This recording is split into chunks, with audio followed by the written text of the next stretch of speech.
देश विदेश में मंदसौर को पहचान दिलाने वाली अफीम को क्यों कहते हैं काला सोना, क्यों होती है इसकी तस्करी और किसान किस तरह से करते हैं अफीम की खेती, देखिए मेरी इस रिपोर्ट में।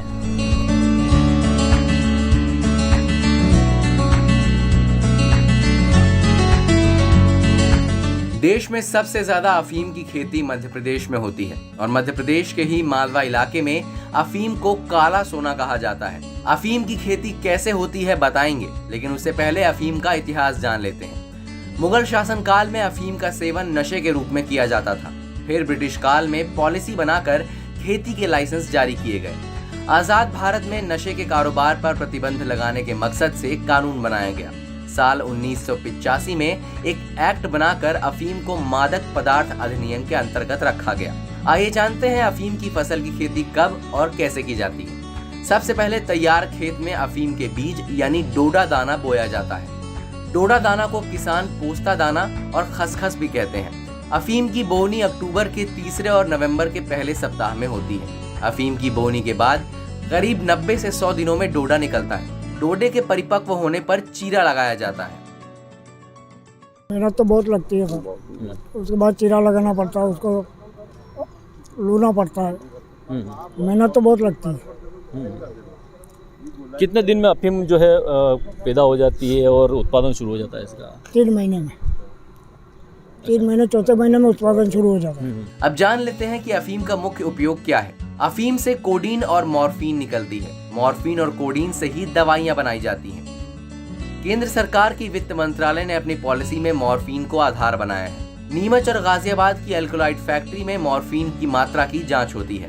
बेहद नशीली होने के चलते अफीम निकलने के बाद डोडा भी नशे के काम में आता है, इसलिए डोडा की डिमांड भी ज्यादा है। आइए जानते हैं कि अफीम की क्वालिटी कैसे तय होती है। केंद्र सरकार हर साल अफीम नीति जारी करती है। अफीम काश्तकारों के लिए नीति का पालन करना अनिवार्य होता है। केंद्र सरकार अफीम से निकलने वाले मॉर्फिन के आधार पर उसकी क्वालिटी तय करती है।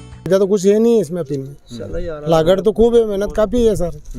मेहनत तो 6 आरी में 50-60 हज़ार रुपये खर्चा हो जाता है। उसके बाद भी कुछ नहीं मिलता है। फिर ओलावृष्टि होगी, कुछ कहीं है, ऊपर से मौसम खराब होगी, बीमारी आएगी, तो कुछ फायदा तो नहीं है सर इसमें। केंद्र सरकार किसानों को अफीम का पट्टा जारी करती है। पट्टा यानी लाइसेंस जारी होने के बाद किसान खेत तैयार करता है। पेपर भी डालते हैं उसमें और करके उसको बढ़िया हकई जोताई की 4-5 बार हकई जोताई करेंगे। उसके बाद 6-7-8 दफे पालना पड़ेगा। अफीम की खेती के लिए लाइसेंस कैसे मिलता है ये भी जान लीजिए।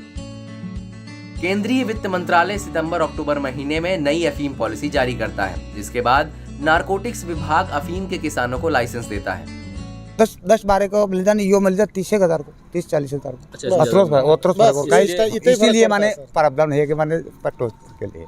तो ये अफीम किसान थे जो इनका कहना है कि जो 6 आरी की अफीम होती है उसमें उनको काफ़ी मुनाफा मिलता है, इसीलिए वो कोशिश ये करते हैं कि अफीम का जो है उसको बोया जाए और उनको लाइसेंस अफीम का मिले हैं।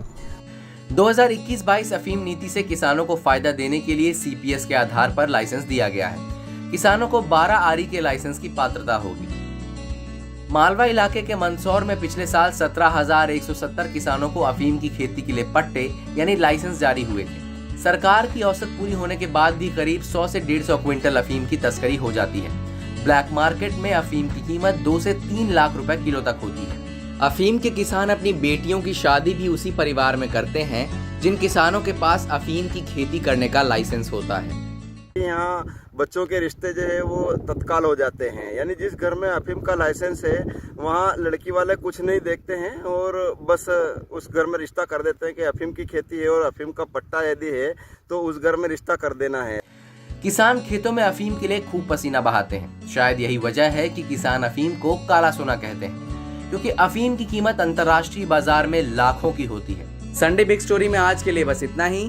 फिर एक नए मुद्दे के साथ हाजिर होंगे। बाकी खबरों के लिए बने रहिए दैनिक भास्कर ऐप के साथ। शेयर और डाउनलोड करें दैनिक भास्कर ऐप।